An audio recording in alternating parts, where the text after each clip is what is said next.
Hello, welcome back to my channel. If you're new, my name is Alex. I'm a self-taught makeup artist with a background in painting. I'm gonna start doing kind of like a thing like that because a lot of people are like, who is this person? And I figured I should let you know. I finally got my hands on the new Lisa Eldridge skin tint, the pale olive shade. This is 1.5, T1.5.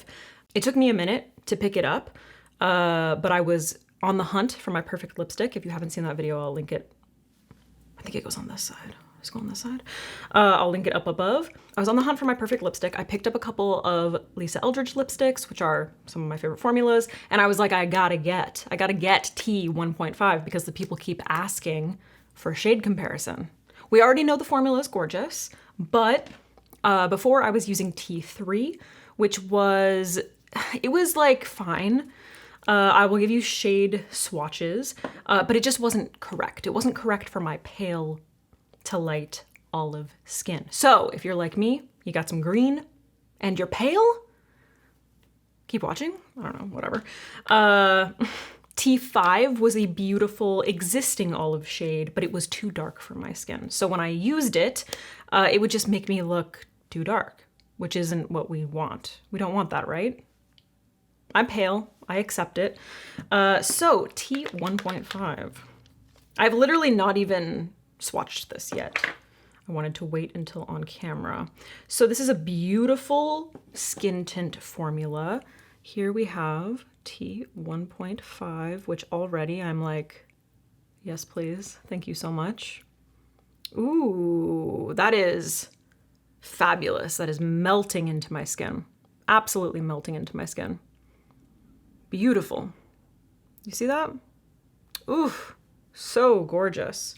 And it still has, because for my skin personally, I'm a little bit more on, I'm not a cool pale olive, I am a warm pale olive, so I need a little bit of that yellow tone. And I feel like it has enough of that so that it will work for me. Here, I will give you a swatch next to T3, which is what I was using initially, which is just a little bit more on the orange side. There's more red in it. You can just see more red. I don't know if you can see from there, but I wanted to give you a couple different angles. Here's a deep zoom. You can really see that red in there in comparison. It almost has like a little bit more terracotta, and in comparison, this looks, it's more yellow, but it's got that green in it. You know, it's not like an orangey yellow. Like so many brands come out with orangey yellows and they try to be like, this is for olive skin. And I'm like, no, it's not. It's not actually. So I'm very, very excited. Already, I just like, that's just such a perfect match for my skin tone. I'm very excited. All of you who are, actually, you know what? Let me give you a swatch next to the About Face foundation. And actually the Lisa Eldridge foundation. So putting 1.5 back out, put Lisa Eldridge 2.5 is what I have been using from her foundation, which is probably one of my best matches in terms of foundations because it does have a little bit more of that yellow. And then About Face. About Face is a beautiful kind of like neutral pale olive tone. T1.5, the skin tint from Lisa Eldridge. This is 2.5, the foundation from Lisa Eldridge. And then we have F2 Olive, which is the About Face foundation, the Performer foundation, which is a gorgeous, it's such a beautiful olive shade. Definitely slightly more cool toned, I would say. It's very, it's on the neutral side. So it works pretty well. That gives that in between for like a cool fair olive and a warm pale olive. Lisa Eldridge, her olive foundation 2.5 is a little bit more on the warm side. So it's great for people like me who are a warm, light to pale olive. I would say that it's like slightly dark, but like around the same value as About Face. And then the T1.5 skin tint, I mean, can you even see it? Like it just blends into my skin so beautifully. I would say, if I had to compare, there's ever so slightly less orange in the skin tint versus the foundation, Lisa Eldridge foundation, ever so slightly less, but like really it's not a huge difference. It kind of just looks like a thinned out version. Maybe it's like half a shade lighter, but that could also just be because it's like a tint, you know? Gorgeous, really, really beautiful. So my olive people, all my pale olive people. Let's put this on the face, dude. If you're new to my channel, my gripe with skin tints is often that they just kind of like, I feel like it's been a brand's excuse to just be lazy with a shade range. Like, oh, it's a skin tint. Like, it doesn't need to match your skin perfectly. So like, we'll just make it yellow, or we'll just make it orange, or we'll just make it pink. And there's so often not a nuance of the skin tone. And especially for someone like me who has a pretty like complicated skin tone, I'm not trying to just tint my face orange or yellow or pink. It's not gonna work for me because it's just gonna look like I'm tinting my face orange or yellow or pink. You know what I mean?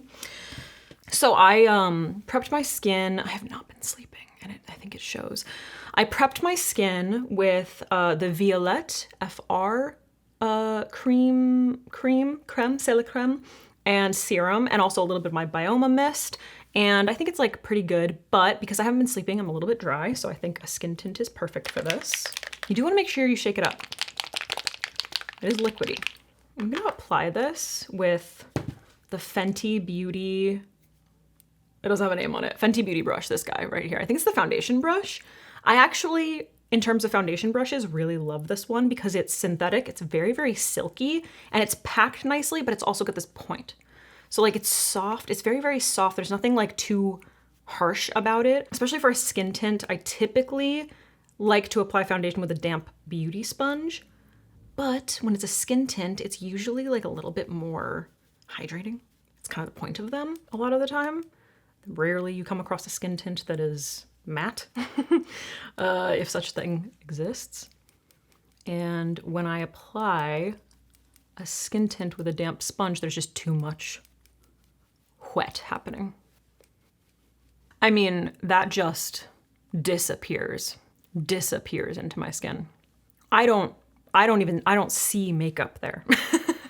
Do you see makeup? Does it not just look like I'm applying a serum that happens to like even out my skin tone? That is a perfect shade match.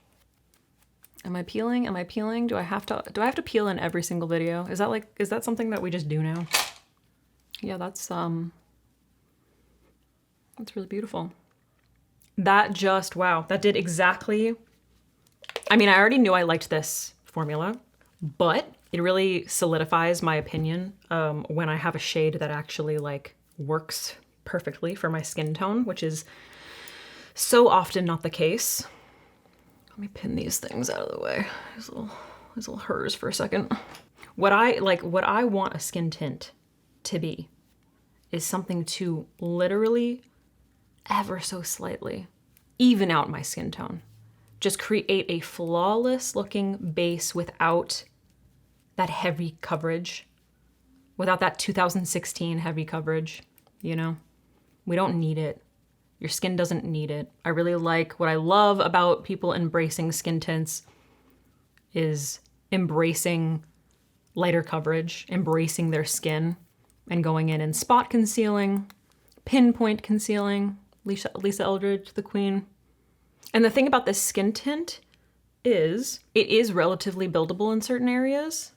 Like if you are like, okay, I just have like a little bit of an area that has like a little bit more redness. I'm just gonna pat to kind of build that up. It allows you to do that. It allows you to build up a little bit while continuing to just look like skin. So you can see I stopped. When I first started, I was like kind of like rubbing, and now I'm just patting to make sure that I'm maintaining a little more coverage in the areas that need it. Look at that. Wow. I mean, that's just my skin. That's just my skin. That's just my skin tone right there. That's my skin tone. And, you know, not horrible, but like I said, haven't been sleeping, a little tired, a little bit of redness, a lot of darkness around my eyes. You know, I got some spots happening, a little redness on my chin as usual, redness around the nose. But over here, We are a primed canvas ready for a little bit of, ready to bring a little bit of color back to the face. That's beautiful. Absolutely gorgeous. What do you guys think? Okay, I applied the rest to my face just so that you could see the full face. There's nothing else on my face at all. No powder, primer, anything. Just the skin tint. It's pretty crazy. Like, the match is perfection. And what I love about this is olive skin is very difficult, okay? From pale and on, it's very difficult to get the correct, especially though for pale, because you have a lack of melanin. You have a lack of like skin overtone. So you have a lot of colors kind of coming through. You're really relying on your undertone. It's very difficult to make complexion products, specifically foundations, because it's something that's going all over your face, skin tints that are truly olive without making the skin look dead, okay? Because green is difficult. It's difficult, right? It's very, very difficult to not just like make something too green and make you look like a corpse, all right? That's the truth of it. I know I'm green, all right? And maybe a lot of people, I've received comments from people saying that I look jaundiced. It's just my skin tone, thank you so much. But I believe that Lisa Eldridge, what she did with this skin tint, she created a realistic skin tone, an actual skin tone that exists without making it too dead looking. I don't think I look like a corpse, even though I just have one color on my face, and I've talked about, the reason for things like bronzer and blush and contour are to bring life and shape back to the face, because we're not completely opaque, especially us pale people. We're actually pretty transparent. And so placing a singular color all over your face, it really just makes you look like super flat. And because this is a skin tint, it's a little bit lighter in formula. It's a little more transparent overall. It's not completely covering up all of the colors throughout, but it did even my skin tone really beautifully. It melts into my skin tone. The formula itself is so silky. It wears really beautifully. Like, instantly when I tried it, I was like, I hate skin tints, but I am now a skin tint girl. Like, I love this skin tint so much, and it made me so much more intrigued. I ended up picking up more skin tints, including Sephora, it's good, but it's a great formula, but the foundation color is not, the color's not amazing. I would like to just say thank you to Lisa for listening and including the pale olive people in your shade range. I'm not Italian, so I don't think I can do that correctly. Just wanted to give you guys swatches, some comparisons to the products that we already know work really beautifully for pale olive skin. Some of the ones that I have been loving so much. You're gonna be seeing me use this a lot. I'm just saying, because especially since I've healed my skin barrier, I feel like I can get away with a lot less coverage. Like, look at this. This is a beautiful base. I absolutely love it so much. And this might be my perfect shade match. I think it might be my perfect shade match. Damn. Sorry it took so long, but I hope that this was helpful. I hope that if you were on the fence, or if you've been waiting this whole time to see me talk about this color, that it was worth it. Please let me know if you end up picking this up, if you love the formula, if the color works for you. This is literally just for my pale olive people. Because shout out. Thank you so much for watching. Hope you enjoyed. Please subscribe and like and comment. Become a member if you want to support my channel. Turn on notifications. Is that still a thing? Bro, there's too many things to do. It's like so annoying. Anyway, love you. I'll see you in the next one.